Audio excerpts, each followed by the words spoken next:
Bonjour frères et sœurs.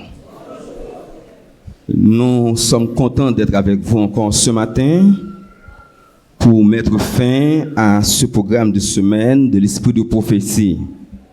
Mais en temps normal, la prééminence devrait revenir au président de la MIPA qui devrait prendre la parole en ce matin, ou au nouveau pasteur. Cependant, comme il s'agit d'une semaine de prière sur l'esprit de prophétie, nous sommes bien obligés, et par la grâce de Dieu, de parler en son nom. C'est un grand privilège d'être porte-parole de Dieu. Et ce matin, nous voudrions saluer la Trinité céleste, le Père, le Fils et le Saint-Esprit qui nous assistent. Nous voudrions aussi saluer les saints anges qui nous embaument de l'atmosphère du ciel. Nous voudrions saluer aussi chaque membre d'église et nos amis visiteurs. Soir après soir, ceux qui étaient avec nous en présentiel et ceux qui nous suivaient en ligne, nous avions présenté des sujets palpitants d'intérêt sur le prophétisme en Israël, sur l'esprit de prophétie dans l'église adventiste du 7e jour. Et nous t'ai parlé de plusieurs types de prophètes. Nous t'ai parlé de prophètes canoniques, non canoniques et prophètes extra-bibliques. Et mercredi soir, nous avions présenté le prophète Jean. Vous vous en souvenez? Le voyant de Patmos, le prophète de l'Apocalypse, Jean. Et hier soir, nous vous avions présenté une séquence de l'esprit de prophétie dans l'église adventiste. Ce matin, nous allons vous présenter le plus grand des prophètes, Jean-Baptiste, plus qu'un prophète. Le titre de notre message, Jean-Baptiste, plus qu'un prophète. Nous allons chanter à travers le numéro 131, le premier couplet. Nous demanderions à un chanteur de venir chanter avec nous le premier couplet du numéro 131 pour demander à l'Esprit Saint de souffler un souffle de vie sur cette assemblée réunie.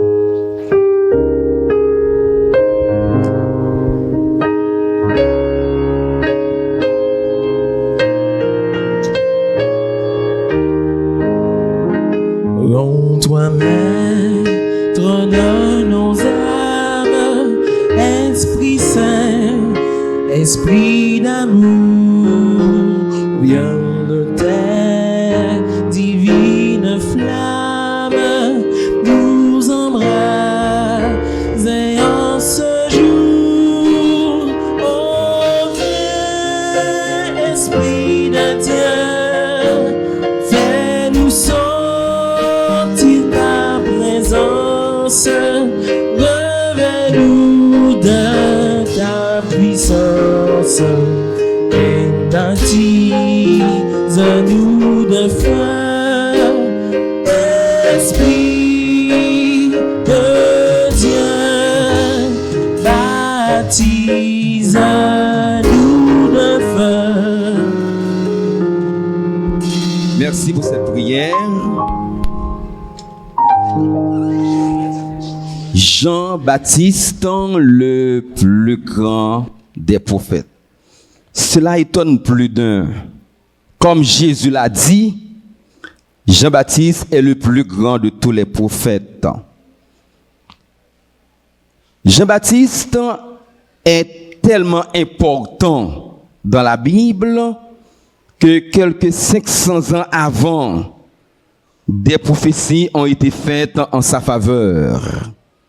Dans Ésaïe 40, verset 2-3, « Consolez, consolez mon peuple, dit votre Dieu. Parlez au cœur de Jérusalem et criez-lui que sa servitude est finie, que son iniquité est expiée. Une voix crie, Préparez au désert le chemin de l'Éternel. Aplanissez dans les lieux arides une route pour notre Dieu. Cette prophétie d'Ésaïe concernait Jean le Baptiste.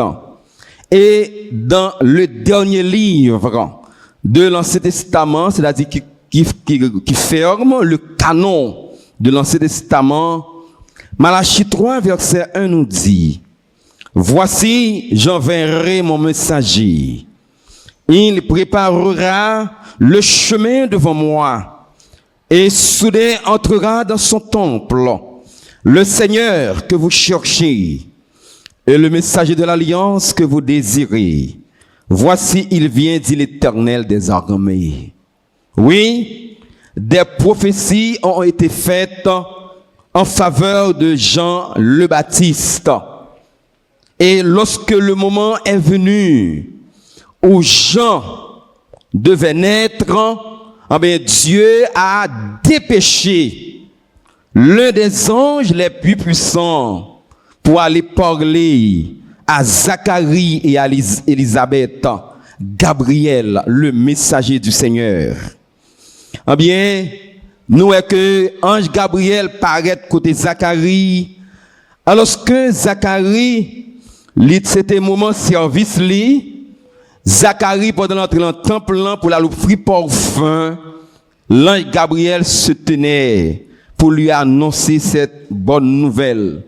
Malheureusement, Zacharie, qui aurait dû croire, a douté du message de l'ange. Ange l'a dit que, puisque ou pas coin, n'a parole moins voye ba ou ou bébé jusqu'à ce que tout le monde en fait. Cependant, ange l'a dit à Zacharie que c'est un enfant spécial. Parce que depuis dans votre maman, l'a animé du Saint-Esprit. Li pas boire ni vin ni boisson forte, car il sera rempli du Saint-Esprit dès le sein de sa mère. Tout ça montre nous, frères et sœurs, que Jean, dont le nom signifie en hébreu Yohanan, grâce de Yahvé, il était un enfant spécial. Cependant, Jean aurait dû être un sacrificateur. Son père était prêtre. Sa mère était l'une des filles d'Aaron. Jean aurait dû être un prêtre, un sacrificateur. Cependant, le ciel en a décidé autrement. Il a fait de Jean un prophète. Pas n'importe quel prophète. Jean, le précurseur du Messie. Jean, l'héros du Messie, est l'apostrophe. H et accent aigu et A-U-T. Jean, l'héros du Messie. Jean, te doit une préparation spéciale. Li pas de doit boire liqueur forte. Jean, te doit consacrer en vue de cette grande mission. Nous est que Jean, la Bible relève le dernier prophète.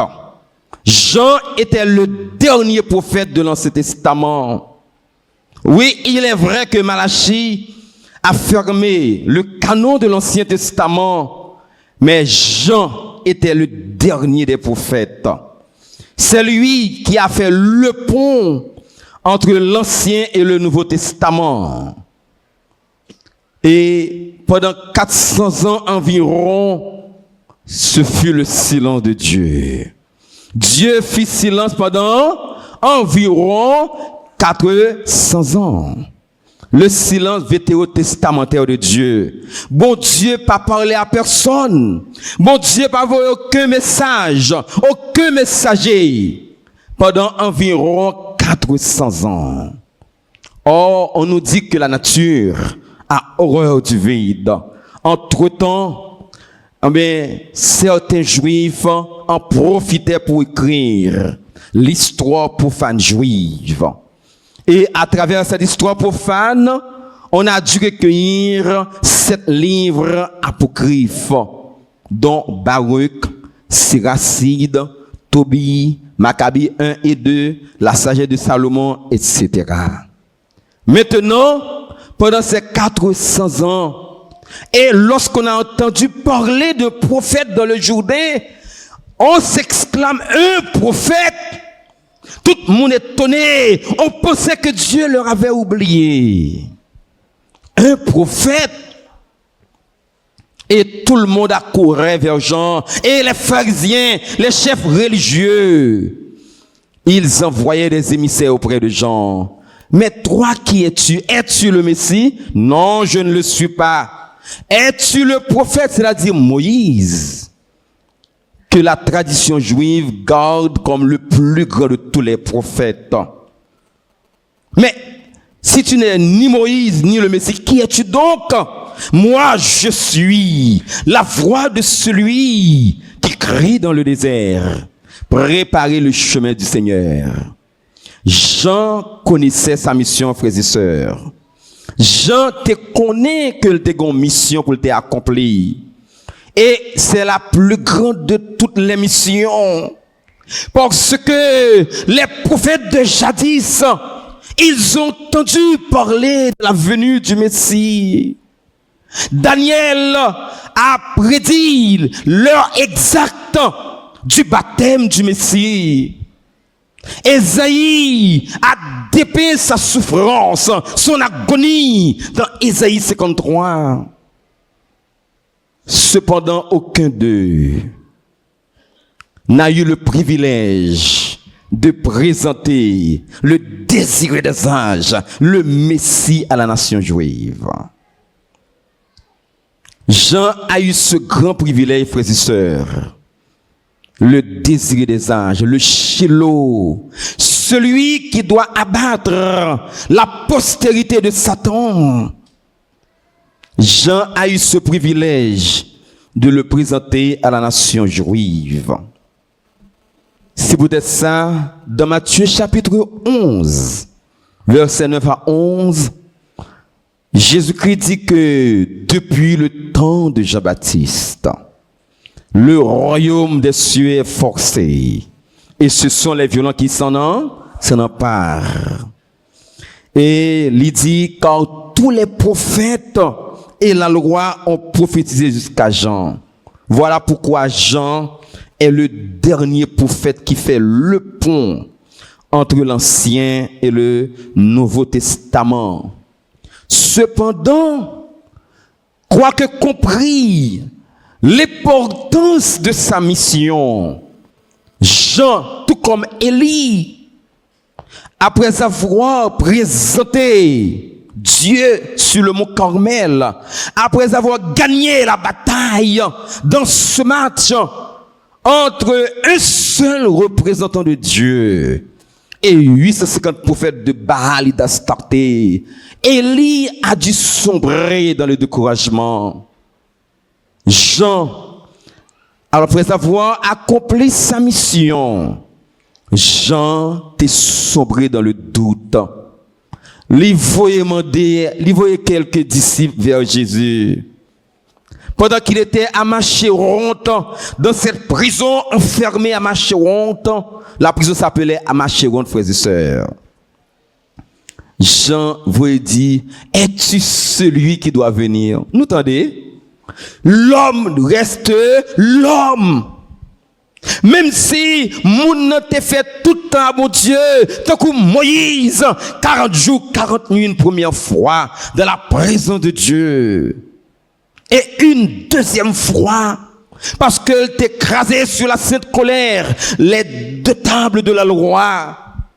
Moïse a dû retourner auprès de l'Éternel pour y passer encore 40 jours et 40 nuits. Le visage de Moïse était rayonnant, cependant, Moïse n'était pas regardé comme le plus grand des prophètes. Moïse, il était sombré en foi dans la ville. Lorsque bon Dieu t'a demandé pour parler au rocher, au lieu de parler au rocher, il l'a frappé, même 2 fois. Ça veut dire que même les cœurs où est bon Dieu chaque jour, l'homme était l'homme. Et ce Jean le Baptiste, celui qui a présenté Jésus, Jean ne connaissait pas Jésus, frères et sœurs. Vraiment, il était le cousin de Jésus. Mais ils n'ont pas levé ensemble. Parce que les détracteurs auraient pu dire aujourd'hui que Jean avec Jésus étaient complotés. Ils étaient complotés ensemble. Mais heureusement, ils n'ont pas levé même côté. Jean pas de connaître Jésus. Mais Jésus, lui, le connaissait. Maintenant, pour que Jean connaisse qui est-ce qui est Jésus, eh bien, bon Dieu, bah, j'ai un signe, celui sur qui tu vois descendre l'Esprit Saint. C'est lui-même baptisé. Mais il y a autre chose. L'historien catholique Daniel Rops, en parlant de Jésus en son temps, c'est-à-dire, à cette époque, pendant que Jean baptisait du baptême de repentance, il y avait eu 12 personnes qui se nommaient Jésus aussi. Combien de personnes? Il y avait eu 12 Jésus dans le Jourdain aussi. Il fallait un signe pour que Jean reconnaisse celui sur lequel l'Esprit Saint devrait descendre, frères et sœurs. Et malgré toute bagaille, ça, Jean connaît. Jean, dans sa prison, a marché longtemps. Parce que Hérode, le tétrarque, l'a jeté en prison pour avoir dénoncé en public son adultère avec sa belle-sœur, la femme de Philippe, son frère. Et pendant que Jean est en prison, es-tu celui qui doit venir? Ou devons-nous en attendre un autre? Même Jean, le précurseur du Messie, l'héros du Messie, il doutait de la messianité de Jésus. Même Jean, Marie, la mère de Jésus, les frères de Jésus ont aussi douté de sa messianité. Jean dit, es-tu celui qui doit venir? Ou devons-nous en attendre un autre? Quelle était la réponse de Jésus, frères et sœurs? Pendant que les disciples de Jean étaient venus vers Jésus, Jésus était en train de toucher les malades et de les guérir. Il était en train de recouvrer la vue aux aveugles. Allez dire à Jean, les boiteux marchent, les sourds entendent, les aveugles voient, et la parole de Dieu est annoncée aux pauvres. Allez dire à Jean tout ceci. Après que Jésus fin dit, réponse aux disciples de Jean. Nous sommes dans Matthieu, chapitre 9, verset 7 à verset 14.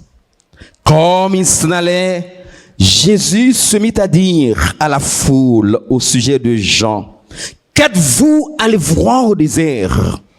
Un roseau agité par le vent? Mais qu'êtes-vous allé voir? Un homme vêtu d'habits précieux. Voici ceux qui portent des habits précieux sont dans les maisons des rois. Qu'êtes-vous donc allé voir? Un prophète? Oui, vous dis-je, et plus qu'un prophète. Car c'est celui dont il est écrit, voici, j'envoie mon messager devant ta face pour préparer ton chemin devant toi. Verset 11, frères et sœurs.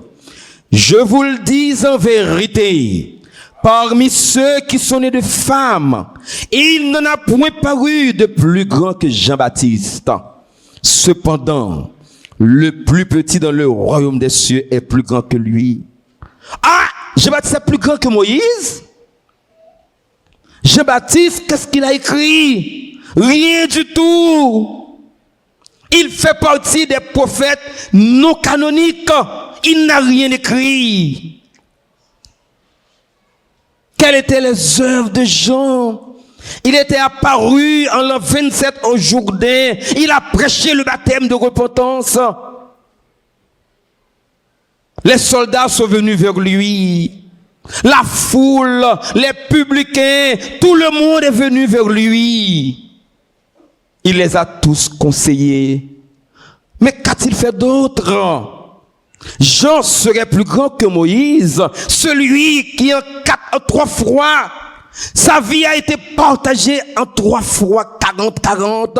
Le grand Moïse, celui qui a passé 40 ans à Madian, 40 d'abord en Égypte, dans la cour de l'Égypte, celui qui a passé 40 ans à Madian, au point de vue humain, la vie de Moïse était de gaspillage. Il y a un monde comme ça, qui passait de la plus grande école égyptienne, de la plus grande université. Il y a un monde comme ça, qui était préparé pour devenir roi en Égypte. Voilà que l'Ibral fait 40 ans à l'école de Madian, à l'école du Christ, pour répéter l'esprit de prophétie. 40 ans. Côté que Moïse va l'apprendre à être berger. 40 ans avec un peuple au cou roide. 40 jours, 40 nuits une première fois de la présence de Dieu. 40 nuits une deuxième fois. Moïse est le plus grand législateur. Le plus grand écrivain de l'Ancien Testament. L'homme le plus prolifique, celui à qui Dieu converse face à face. Jean-Baptiste serait le plus grand prophète que Moïse. Qu'est-ce qui a fait de Jean-Baptiste le plus grand prophète? À vue humaine. Lorsqu'on voit le palmarès de Moïse, on mettrait Moïse comme les chefs religieux. Moïse est le prophète. C'est Moïse le prophète. Jean rapportait ça. Jean 1er verset 19-36. Es-tu le prophète? C'est-à-dire Moïse. Soit campé par le marès de Moïse face à Jean. Ah ben, Jean, il y a un nez devant Moïse. Il est presque pas représenté rien devant Moïse. Mais celui qui a fait cette déclaration, c'est le grand je suis. C'est le Jésus, l'Éternel des armées, qui a dit, parmi tous ceux qui sont nés de femmes, il n'en est point paru de plus grand que Jean. Pourquoi, frères et sœurs? C'est parce que Jean a eu l'ultime privilège de présenter le Messie à la nation juive. Qui ça fait Jean plus grand que tout prophète? Parce que tout prophète t'a aimé, ouais ça. L'apôtre Pierre l'a dit, les prophètes qui ont prophétisé touchent la grâce qui vous est réservée, ont fait de ce salut l'objet de leur étude. Daniel lui dit en termes mathématiques quand le Messie allait venir. Esaïe a prophétisé en 1000 fois sur le Messie, son règne, son agonie, sa gloire. Zacharie a parlé de sa vente par l'un des disciples. Jonas a eu le privilège de simuler Jésus-Christ, 3 jours, 3 nuits. Et Jean lui-même, mais il n'a pas écrit rien du tout, le fait que lui touchait le visage de Dieu. Jean, c'est le plus petit qui est honoré ou bien qui a présenté le plus grand. Jean dit ça, oui. Moi, pas digne pour me délier la couronne de ses sandales. Il était là avant, parce que le monde fait par lui-même. C'est lui la parole de Dieu. C'est lui la parole. Il était avec Dieu, il était Dieu lui-même. C'est lui-même, le maître de l'univers, le désiré des anges, celui qui a créé les atomes, les galaxies, les étoiles, les anges en grand nombre.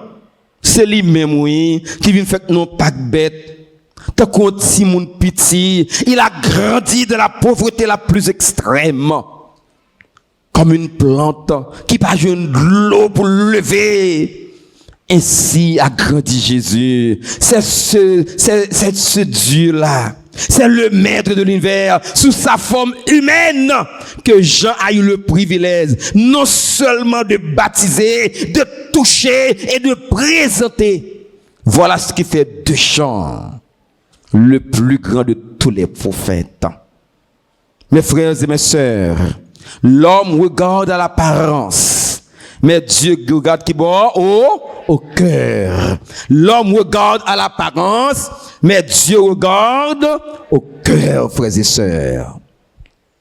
Cependant, ce Jean-Baptiste-là, cet héros du Messie, il va connaître une mort ignominieuse. Il y a des bagages nous ne pouvons jamais comprendre de bon Dieu. L'esprit fini que nous sommes, jamais ne saurait comprendre la réalité de Dieu, frères et sœurs. Le précurseur du Messie, celui qui devait préparer le chemin de Dieu, qu'on s'al pour le mourir, pour avoir dénoncé Hérode le tétrarque en public et au jour de l'anniversaire d'Hérode. Hérodias pral demander yon bagaille sanguinaire. Donne-moi la tête de Jean sur un plat. Certains se demandent, mais où était Dieu en ce moment-là? Où était Dieu quand Jean, celui qui préparait le Messie, comment se fait-il qu'il soit mort de cette façon-là? Où était Dieu quand les Hébreux rentraient dans la fournaise ardente? Il était là. Où était Dieu quand on a dû jeter Daniel dans la fosse au lion? Où était Dieu quand on lapidait Étienne? Où était Dieu lorsqu'on décapitait Paul? Où était Dieu? Notre Dieu est au ciel. Répond le psaume 115. Notre Dieu est au ciel, il fait tout ce qu'il veut dans les cieux, sur la terre, frères et sœurs. C'est lui qui a dit, aucune branche va tomber, ça c'est pas volonté. Il était de la volonté de Dieu, frères et sœurs, que Jean meure de cette façon. Il était de la volonté de Dieu que Jean meure ainsi. Dans sa prison de Machéronte, es-tu celui qui doit venir? Ou devons-nous en attendre un autre? Mais Jean a sombré dans l'incrédulité. Et Hérode, pour obéir aux caprices de la jeune fille, à fleur de l'âge, a dû faire couper la tête de Jean et l'emporter sur un plat. Les disciples de Jean sont venus le prendre pour l'enterrer. Voilà le sort inéluctable, inexorable de celui qui devait être la voie pour tracer le chemin du Messie. Frères et sœurs bien-aimés, bon Dieu pas promettre que dans un moment difficile, que il va délivrer.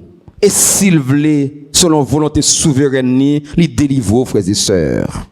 Il y a des gens qui délivrent. Il y a des gens qui te passent comme ça. Ça rentre dans la souveraineté absolue de Dieu. C'est lui-même qui met toute bagaille, le chef absolu de tout. Il dit ça à Job, oui. Où étais-tu quand je fondais la terre? Dis-le-moi. Où étais-tu? Pour questionner sur les œuvres de mes mains. Qui êtes-vous pour juger Dieu? Dites-moi, frères et sœurs, qui êtes-vous? Faites silence devant l'Éternel, frères et sœurs. Jean n'aurait pas dû mourir de cette mort ignominieuse. Mais ce fut la volonté de Dieu. Et, globe bagaille en plus, nous nous attendions à ce que Jésus versa des larmes. Son cousin, son précurseur, son ami, On dirait que Jésus n'a pas eu de cœur. Jésus pas même à l'enterrement même. Il pas même dit pour diable même. Jésus, dans le même moment, il déplace qui des zones. Ah, est-ce que vous comprenez l'attitude de Jésus? Il y a des gens qui disent Jésus c'était un monde qui est glacial, il n'a pas de cœur. Mais ce n'est pas n'importe qui, c'est Jésus. C'est le Dieu incarné qui est là. Ellen White nous dira dans Jésus-Christ la décapitation de Jean. Il dit comme ça que c'est Satan qui a poussé Hérode à décapiter Jean pour atteindre Jésus. Est-ce que vous entendez? C'est Satan qui a poussé Hérode à décapiter Jean pour atteindre Jésus, pour décourager Jésus dans sa mission, pour empêcher à Jésus de mourir sur la croix. Si Jésus-Christ t'es impressionné, moi, avec votre papier, vous avez salut pour nous. Le geste de Jésus, c'est parce que il connaît prochaine fois, mais ça peut arriver lui-même. Il s'est déplacé, il est allé au côté de l'autre endroit avec ses disciples pour s'y recueillir. Dieu, bon Dieu n'a servi à frères et sœurs. Il n'est pas indifférent à nos larmes. Il n'est pas indifférent à nos larmes, à nos douleurs, car lui, il a été tenté en toutes choses sans commettre de péché. Cependant, il y a des moments dans la vie où c'est même bon Dieu ça qui prend godette amère, li bobouel, parce que il dit, c'est comme ça me bobouel. À Gethsémane, si Jésus a dû boire jusqu'à la lit, la culpa de la colère de Dieu pour nous, et nous-mêmes, est-ce que nous prêts? Est-ce que nous prêts dans le service de Dieu pour nous passer, je me demande, frères et sœurs? Il y a des gens qui ne peuvent pas atteindre la fin des temps parce qu'ils ne peuvent pas supporter le moment ça. Lorsque la marque de la bête sera donnée, sera proclamée, l'esprit de prophétie déclare que il y a des gens c'est dans la tombe, mon Dieu va le recueillir. Parce que pas capable de supporter pour ne pas acheter et vendre. Il y a des gens comme au premier siècle qui vont passer de la vie au trépas, qui pourraient mourir. Mais est-ce que nous prêts pour nous recevoir coupables, frères et sœurs? Dans Matthieu 10, pas peur monde qui a tué esprit, mais peut surtout monde qui a voué dans l'enfer l'esprit. Moi, je ne pas dire âme. Parce que cette traduction-là, je ne pas dire âme. C'est l'esprit. Mes frères et mes sœurs bien-aimés, alors que Jean avait eu une mission, laquelle mission c'était de présenter le Messie. Malachie l'a dit. Laissez-moi vous lire ce dernier texte de Malachie. Malachie l'a dit. Malachie chapitre 4, verset 5. Voici, je vous enverrai Élie le prophète, c'est-à-dire Jean sous les pas d'Élie, qui a une même mission avec Élie. Avant que le jour de l'Éternel arrive, ce jour grand et redoutable. Verset 6. Il ramènera le cœur des pères à leurs enfants et le cœur des enfants à leurs pères, de peur que je ne vienne frapper le pays d'interdit. Jean t'a pour mission pour te ramener les familles d'Israël. Jean n'a pas tout fait parce que Jean fait une partie.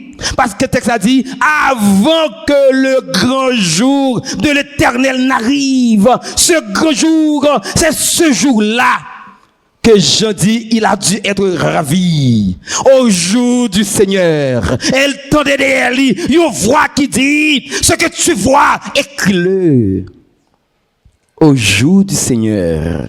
Ce fut un jour de sabbat que Jean a dû se transporter dans le jour eschatologique du retour de Jésus, frères et sœurs. Et Jean dit, ouais, tout le bagage ça yo. Par conséquent, Nous, en tant que peuple de la fin, nous sommes sur les traces de Jean le Baptiste. La mission de Jean n'est pas encore terminée. La mission de Jean comparée à celle d'Élie, celle de ramener les cœurs des pères à leurs enfants, parce que la famille est importante. Il faut réconcilier les familles de l'Église. Sans les familles de l'Église, il n'y a pas d'Église. Sans les familles de l'Église, il n'y a pas de mission. C'est pour ça que la MIPA fait de la famille son cheval de bataille, son slogan. Toute la famille en mission. Et nous est que Jean mourit sans que l'il pas atteindre le jour eschatologique du Seigneur. Ce travail, cette mission nous est réservée. C'est à nous, peuple de Dieu.